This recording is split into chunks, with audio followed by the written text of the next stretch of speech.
Hi, I'm David Totheroh. The good folks here at the Niles Film Museum have asked me if I'd share a little something with you for this year's Chaplin Days.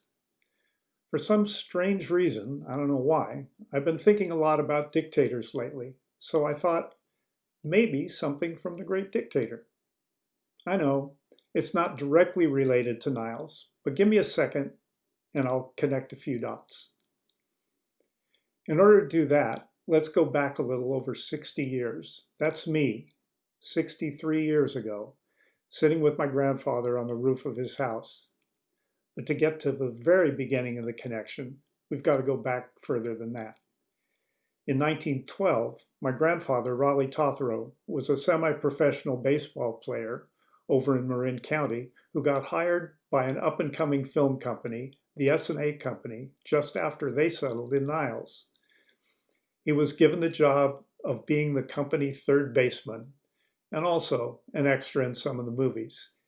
He didn't like acting very much, and when the studio manager gave him a camera and some film stock to test out, he began a career that lasted over 40 years.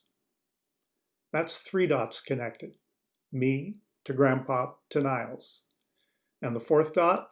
In 1914, S&A hired an up-and-coming new comedian, Charlie Chaplin.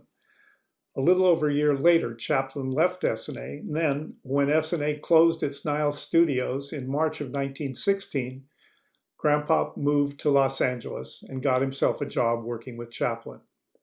That was the beginning of a 38-year career together, and I've poked around a little bit, and as far as I can tell, that's the longest-lasting career between a director and a cinematographer in the history of all movies. Grandpa loved to tell stories about his work with Charlie, and as a kid, I always loved listening to the stories about the scenes he'd shot. So now we get to the last dot. About 22 years after they started working together, Rollie and Charlie started shooting The Great Dictator.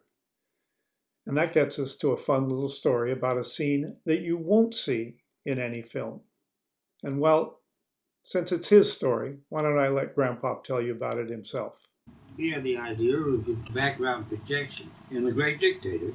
When they're flying upside down, he wanted seagulls because he wasn't flying upside down. He was right up here, but he wanted appearance of everything.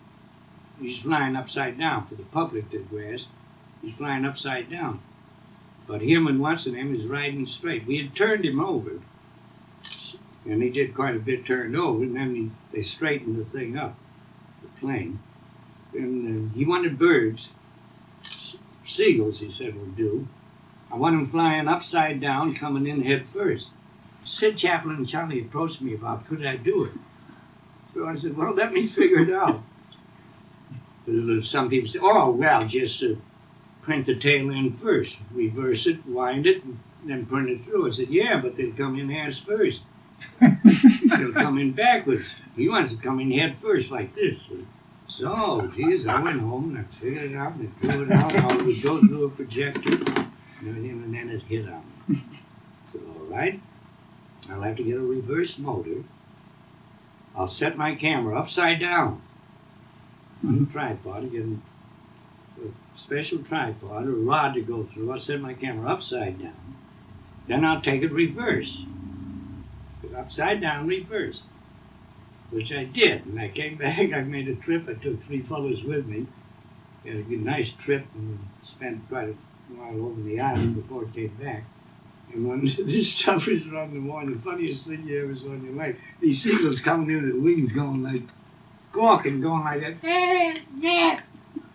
Geez, I thought Sid, when they saw it, I thought they died. And he said, Jesus, why don't you go over again tomorrow and get some more? So I did. So we projected that to see on the screen. And someone would come near the camera and they'd look like a balloon. Charlie would say, why, the birds, even the birds, look at the birds are upside down. Was that used? No, what happened? After all that? No. I don't know who it was. Somebody said, I don't know, you're going to confuse the audience. Birds upside down and you're sitting straight up. and you see birds upside down, I don't think they're going to get the idea that you're flying upside down, because they weren't either Myers or Reggie Gardner or Charlie wasn't to know they're flying upside down. See, they made several barrel rolls, and they didn't know until Charlie was saying, "Oh, look, the seagulls are upside down." I said, "Well, gee, no. The seagulls upside down is a funny scene anyhow. We ought to take some of it anyhow." By that time, we weren't going to do it. And they were wonderful stuff.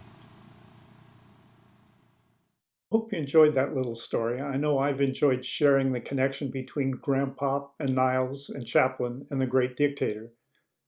I only have a couple of regrets. One is that due to the pandemic, we're not able to share this year's Chaplin Days in person. And the other is that, unfortunately, 79 years later, the Great Dictator is still all too relevant in today's world. But above and beyond everything else, The Great Dictator is also a great film. So if you haven't seen it, it's worth a look. Check it out. I'm pretty sure you'll be glad you did, even without the seagulls.